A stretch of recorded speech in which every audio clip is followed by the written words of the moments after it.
What's happening, BDO family? I thought I'd do this video because I missed last night's show. I fell asleep like I have done most of the week. I've been starting work early and the long weeks are taking its toll, so I've not been able to come on the show much recently, and I missed last night's show as well because I just fell asleep, knackered I've been. But I thought I'd do this video to give my thoughts on the events of the weekend, because probably the only chance I'm going to get. And we'll start on the UFC first, because there's quite a bit of boxing to talk about, but we'll get to the main one first, because I think that was the big fight of the weekend. Let's be real, that was the one everyone's talking about. And I want to give my 2 cents on it. Now, I think what we saw in that fight was, I know it's a different sport and a different event, but what we saw is being 2 years out of a ring, a cage, and then to come back and fight the top guy, you just don't have a chance. And I think that's what Tyson Fury's problem is. I mean, I was giving Tyson Fury a decent chance, but I just don't see it now. I mean, I know it's a different event and you can't use a UFC event to predict a boxing event. I mean, it sounds ridiculous, but it's still 2 years away from the top against a guy that's the top of his game. And I think we just show, it doesn't matter how much you train and spar, and I think the timing will always be off. You can't get timing in sparring. Timing comes with fights. And Conor just lost his bounce. Just his footwork. There was no bounce in his footwork. It was just coming on square on, walking, plodding along, square on, throwing his left out of range. Very slow with it as well. I mean, Khabib looked like he had the faster hand speed in there. I mean, just shows you how bad Conor McGregor was. Just totally off his game. I mean, when I predict fights, I have to predict it the last fight. So I know he's been out 2 years, but I have to think that this guy still has got a bit in him. He's 30 years old. You know, you still got to think he's got a bit in him, but he's well off the pace at the moment, Conor. I don't think Conor would have beat Anthony Pettis that night. Never mind Khabib. His stand-up was terrible. I mean, don't get me wrong. He did well when Khabib shot for the ankle in the first 10 seconds. I mean, I just thought, here we go, this is going to be a fucking one of them ones again. And he just shot for the ankle, and Conor did well, but Khabib just holds on like for fucking dear life. It's just a horrible way of fighting. But I mean, I'm not going to discredit Khabib because he does what he has to do to win. So, and he's good at what he does, but it's just not my sort of style for fight. I mean, it's just hanging on to the... And this is my problem with the UFC, and especially Herb Dean. Now, obviously, Conor defended that takedown for as long as he could, but ended up on his back near the cage, and Khabib did nothing for a minute and a half. They were just hugging in the corner, and Herb Dean didn't break him up or nothing. The UFC have to do something about this. You can't just let a man press another man against the cage, right? Just because he does a little bit of moving, just because he moves his head every 10 seconds, that doesn't mean he's working. And I think, don't get me wrong, there was times where Khabib was working, and he had every right to be on that position. But that first takedown, he did nothing. Conor was just holding him, looking around, and you've got to break it out. I mean, if you want to get more people on side, you can't be letting them hug each other against a cage for 2.5, 3 minutes. That was my problem about the first round. And it was just, and then obviously the second round, can we think, well, Conor's on his feet now. You've got to start, you know, like Ferguson did with Batista. See the pressure Tony Ferguson put on. I think that's what you got to do with Khabib, but he wasn't. And then when he had a chance to land his left, he was hesitating. And then when he was hesitating, Khabib was just grabbing him. And it was just a terrible, terrible performance from Conor McGregor. Well off his best. I mean, I do believe the rematch will happen. I do. I think that the rematch will happen, and I think Conor will be better. He has to be, but whether he wins or not is another story. I just think when you've got fucking 120 million in the bank, it's hard to. And then it probably made another 40 to last night or Saturday, whenever it was. It's hard to be at your best, and I just think he's lost his love for the sport, to be honest with you. Although that Floyd Mayweather fight made him $100 million and it was secure his family for life, it actually ruined his UFC career because he spent 2 years out. You know, and most of that was boxing training. And where did all that boxing training go? Because it certainly weren't there at the weekend. I mean, Khabib fought really well. I think we all saw what a fucking scummy piece of shit he is, him and his fucking cronies. I mean, let's be real. I heard a bit of the show, got a chance to listen to a bit of the show, and was talking about Khabib and terrorism and that lot of things. I heard that. I'm not saying that Habib's a terrorist, but Habib's the sort of guy who would string you up for being the kuffar if he was in charge of, if he was president or prime minister. He'd string you up on a lamppost for being a kuffar. So let's not pretend Habib's a nice guy, because he's not. He's a piece of work. He's a piece of shit, just like Conor. Conor's a piece of shit as well. So I'm not a fan of Habib.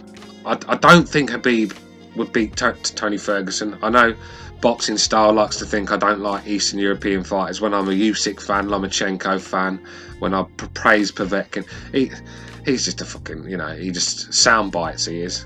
He will hear a few sound bites and repeat them. He needs to stay off that Armenian beer. And I'm sure he's going to tell us fucking that he got his prediction right and what a great analyst he is, and he'll put it on the list that I got that one wrong. I'm not a UFC expert. I just give my opinion. It's a hard, when it's 50-50 fights, you're going to get them right or wrong. It's just hard to. If everyone could predict fights right, we'd all be rich. Could put our money on it. So it's my problem with boxing style is when he predicts mismatches wrong. That's the funny thing. That's why I wind him up. But I'm sure he'll let me know. He'll come on drunk and, you know, embarrassing himself. But that's another story. Habib did what he had to do. Good performance when you look at it like that. He was solid. It was a good performance from Habib, but I think he's there for the taking. I mean, Conor hit him with a body shot and he wobbled. He wobbled, man. He was looking I think he was there for the taking, but Conor just wouldn't let his hands go. In the third round, he started to buckle. He started to look uneasy, but just Conor didn't have it. When he dug deep, when Conor went into the tank to get that extra bit out of himself, just weren't there. The guy was more interested in selling his fucking whiskey. You'll never beat the Irish, but the thing is, you do beat the Irish, because half the time the Irish are fucking pissed up on whiskey and they can't fucking stand straight. Land one on the chin and they're sleeping for a week.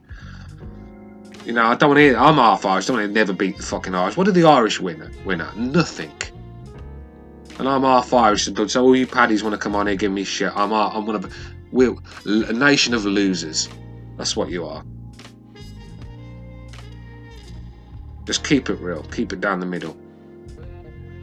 You know, I can see why BDA don't like them. So let's not pretend you'll never beat the Irish. Load of bollocks. Conor embarrassed himself, embarrassed his country. It was just a poor performance. When you're going to talk like that, at least back it up. Conor used to back it up, not anymore. No, he didn't back his words up last night. Don't get me wrong, the guy's got balls of steel to be out of cage 2 years and come back and fight Habib. Balls of steel. I could have balls going there and fight Habib, get me ass whooped. What does it mean? Nothing. Very disappointed with McGregor. I think if they have a rematch, I think Conor has a much better chance. But he has to be in shape. I don't think Conor was in shape. He looked in shape, but looking in shape and being in shape is a different kettle of fish. I mean, he was slow, lethargic, flat-footed, no bounce in his step. You know, no snap in his left hand. Fucking left hand hungry, that's all he did. When you're fighting Khabib, throwing body kicks, sorry mate, I think it's a terrible move, throwing a body kick. So he can grab hold of your fucking ankle and then just throw you to the ground. I just think, I'd like to see Conor move on from that Kavanagh. I think he needs to go to America and get himself a decent coach over there that can teach him a bit of ground game. But yeah, and the afterwards, I mean, I don't expect anything less. I mean, let's be real. The fucking Habib and his fucking minions from the Caucasus Mountains have not exactly got class amongst themselves, are they? They're the ones that brought religion and everything else into it. I'm sure the Muslims are going to tell us how superior they are because they've got one world champion out of 1.6 billion people. You know, so I'm sure we'll hear how superior they are, because I've noticed most of the comments on the videos are all fucking Abduls and Mohammeds. Where do they come from? I don't remember them in the Chuck Liddell days, do you? Even the fucking Brock Lesnar days, all of a sudden the Habib wins a fight and they're everywhere, aren't they? I just left a bad taste in my mouth, this whole fight, the whole politics, religion of it, the way Conor and Khabib conducted themselves, the way Conor fought. He should have had a warm-up, man. Should have had a warm-up. But to be fair, I think Conor would have got his ass beat by any of the top 5 that night. Habib should fight Tony Ferguson. I don't think Habib should be suspended. I think his little fucking Caucasus Mountain minions should be that attacked him. Dana White said they're on the roster and they'll never fight in the UFC again. Good. Let them go and fight in some pigsty in fucking Dagestan, because that's what they deserve. Absolute scumbags. You know, absolute fucking scumbags. You know, coming in. That's the only time I've ever seen that happen. James Butler shit, that is. You know, when James Butler fucking sucker punched that guy if he got beat. That's what that was. Absolute scumbags. And Conor should not have dropped the charges. He should have fucking sent the little mutts to prison. But I suppose when you act like Conor does, you can't be too upset when you get a slap. But let's move on to the boxing, because it's 10 minutes I've been talking about it. This fight made me quite angry, actually, the whole thing. It was just a fucking shit fest. But let's get to the boxing. I'm going to start with Baby Miller Adamek. I'll start with that one, because it's going to be quick, just like the fight. Eddie Hearn is having a laugh, and he's sticking a fucking 14-stone guy in there with a 23-stone guy. Having a fucking laugh. I mean, you're first big card American. You want to fucking drag Thomas Adamek out the fucking woodwork. I'll tell you, the only reason Adamek took that fight is because Polish connection in Chicago, probably, because I think they booked 2,000 tickets. This is what I mean about Hearn. He will sign a fighter that sells tickets instead of quality, and that's one of my problems with Eddie Hearn. That's why Dave Allen keeps fucking getting on the cards, doesn't he? Sam fucking Bummington, Eggington, whatever his name is. That's why he keeps getting on the cards. They sell tickets. Not worth a toss, but they can sell tickets. You know what I mean? And talking about Sam Eggington, I just want to quick... Sam, I mean, I see... just getting back onto Conor quickly. I see that Paulie Malignaggi was enjoying himself after the defeat. I mean, very, very sad what Paulie has become. An absolute fucking clown, a joke of a man that gets a hard on off another man's demise. I mean, Paulie Malignaggi is the clown of combat sports. I mean, this guy's sitting there talking about McGregor tapping out. Yeah, we see the towel being waved when he fought Amir Khan. The thing is with Paulie, he got someone else to do his dirty work for him. In a cage, you can't do that. They don't throw in a cage. You can't throw the towel, or you can't get your trainer to throw the towel. But in a ring you can, and that's exactly what happened. You know, we've seen you on the floor against Porter. You curled up in a ball, screaming. You look like you've been shot against Sean Porter, the man that knocks nobody out. Yet the reason everyone thought Sean Porter was the next Mike Tyson is because of what he did to you, Paulie, because you made him look like that. That's what a wimp you are. You're one of them typical Italian boys. We've all got them rich Italian little friends that have 4-course meals every day, that still live with mummy and daddy in their 30s, you know, and they're just model-coddled little little brats, and that's what Paulie is. And just lost a lot of respect for this guy. I mean, and this is a guy that, talking of Sam Eggington, Paulie got beat by this guy, stopped. Sam Eggington left him on the ground in a heap. And Sam Eggington, I mean, fucking hell. The last time that guy won a fight was when he was fighting a flu virus, and even that went a distance. Do you know what I mean? What a fucking bum that guy is, and you lost to him. So, I don't want to hear Paulie Malignaggi's name again. If I was Sky, I'd get him off the fucking Sky. I don't even want to hear him. Him and Froch going on together, two bitter cunts. I can't be done with it. So, back onto the boxing anyway, because I'll be talking about Malignaggi all day. I just don't like the guy. I mean, him living off another man's demise just shows you what a low-life bum he is. And he's laughing at a guy that whooped his ass in a sparring match that's never had a pro fight. Says everything you need to know about Malignaggi or Faganaggi. Right, back onto the boxing. Jared Miller, I said about Eddie Hearn putting Adamek in there. You know, you might as well put Warwick Davis in there. You've probably got a better fight. I mean, it's fucking ridiculous. Miller's a problem. You get 317 pounds throwing shots like that with that stamina and that chin. Problem. You know, he could handle his own with any of the top guys. I'm sure of that. I saw Cameron say that let's not get excited about the guy who's not top 3. Maybe he's not top 3 for me, but he would give the best guys a fight. There's not really a lot to talk about. Adamek got hit a couple of times and it was over. Like I said it would be. I mean, Eddie Hearn's, he's put Adamek in there for ticket sales, and I think he should have put someone better in there. I mean, if you want to build up a guy to fight Anthony Joshua, Thomas Adamek is not that guy, you know. I want to. What was it? I'm sorry I missed the Jesse Vargas fight and Delorme. I heard it was a very good fight. I fell asleep. Fucking hell. So I fell asleep for a bit.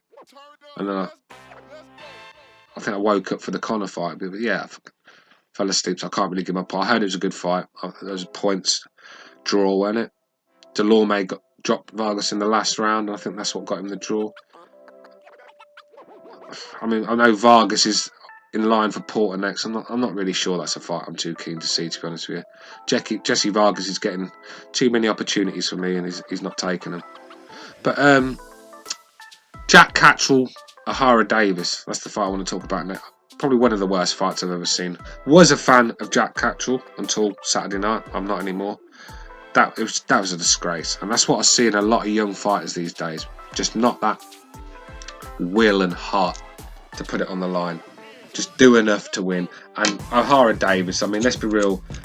The next time I watch someone fight called Ahara, it'll be the guy in Enter the Dragon, because it certainly won't be Ahara Davis.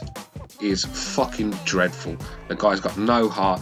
He's got all the attributes to be a very good fighter. He's got power, long arms, and he's athletic. But you can't. I think he might be Andre Durrell's long lost brother.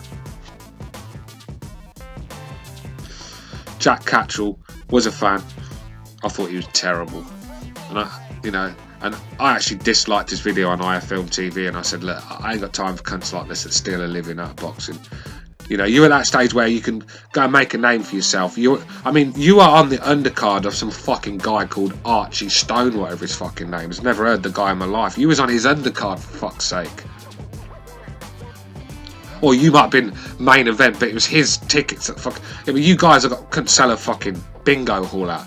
You got to go out there. You got BT Sports watching. You got to go out there and make a name for yourself. None of these fighters want it. They just want ease. Frank Warren is the worst promoter in boxing by a country mile. He is. Frank Warren is the sort of guy that could make porn look boring. He just does everything he gets his hands on turns to a ball fest. The card was atrocious. I mean, how many times are British promoters going to drag up Kevin Bum Bum Johnson? Dragging up Kevin Bum Bum Johnson, you know, like the film The Mummy, when they drag the cunt out the fucking tomb, don't they? He's been in there 3,000 years, and they do a little spell and bring the cunt back to life. That's what Warren does. Warren's got this little tomb where he fucking drags out all these bums, and Kevin Johnson's just he's all mummified in his little tomb, and Frank does his bit of magic and he comes back to life, and Frank sticks him in there with Dubar, and Dubar goes the distance with him. I got a lot of stick on here about Dubar. I told you, Dubar is a robot. He is. He just don't impress me yet. No, you don't know what you talking about. Dubar would do Josh. Oh, fuck off. Josh would end that quick. Don't get me wrong. He seems a nice kid. You know, he's hungry. He wants to do well, and I want him to do well. But I've got to keep it real. If you can't get Kevin Bum Bum Johnson out, I know Bum Bum Johnson's not easy to stop, but this version is the guy didn't throw a punch. And look how Joshua folded him up. Terrible, terrible fight. Frank Warren's card was absolutely atrocious. What other fight did Callum Johnson, Beterbiev? Probably in the boxing, that was the fight of the night for me. I mean, I really enjoyed that for how long it lasted. Callum Johnson, he's done one round in 2 years, and he's come out there. I'm thinking this guy, he's going to get knocked out early. He was fucking flying in. Beterbiev's he's very methodical. He throws his straight punches, very like Rungvisai, if you get what I'm saying, like a big version of Rungvisai, where he's just fucking solid, strong, and throws real strong straight punches, and every shot seems to hurt. And he's very like that for me. And he was coming in wild. He was getting caught. He got dropped in the first, looked all over the place. I thought, fuck's sake, give us more than the round, for fuck's sake. I mean, this is like Spike Sullivan, Lemieux over again. And he got up, and then second round he drops Beterbiev. Heavy. He can hit that Callum Johnson, and he hit clean with a left hook, and it dropped him. I was like, go on. I was like, for fuck's sake. and he froze. It was like someone stuck him in the freezer and he just froze. Or a joke. He should have just jumped in on Beterbiev, and even if he got knocked out, you know, he would have had a better chance of catching Beterbiev when he's hurt than let him recover, get on his boxing, and then after that, fucking Beterbiev, when he's you're not going to go 36 minutes with him hitting you. It's not going to happen. You have to get him out of there. But we did see that. I've seen it before. I think Beterbiev's chin is a bit dodge. I really do. I think a big puncher could take him out, and I think we saw that. Callum Johnson's not. He's like British level. I think. Can you imagine it? When Kovalev was in his prime, I'll pick Kovalev to win that. And that's why I think Kovalev would have caught him. I'm not sure now. I think Beterbiev would beat Kovalev now, but yeah, that was an exciting fight. And Gavin McDonald, Roman. I like Roman. I think he's a nice little fighter. Very skilled, lovely guy as well. Always got a smile on his face. Just one of them fighters I really want to do well. Had a bad start, a few losses on his record, but he's a world champion and he looks the part. And I'd love to see him fight Dogbo. I think he'd give Dogbo a very good fight. So, but yeah, that's it really. What else to talk about? Frank Warren's card. He should be absolute fucking ashamed of himself. He really should. It's just sad to see where Frank Warren has gone. A bitter old man that is out of his depth. And I'll tell you what, if I was him, I'd hold Jack Catterall's purse and Ahara Davis's, because that's not boxing. It's fucking Dancing with the Stars. And the thing is, none of them are stars either, because I couldn't sell a bingo hall out. I'm out of here later. What a fucking sad state of affairs boxing's become. Just a night of mismatches. Very sad indeed. When you look at boxing, how many competitive fights do we get to watch? You count them on a fucking amputated hand. I'm out of here. Laters.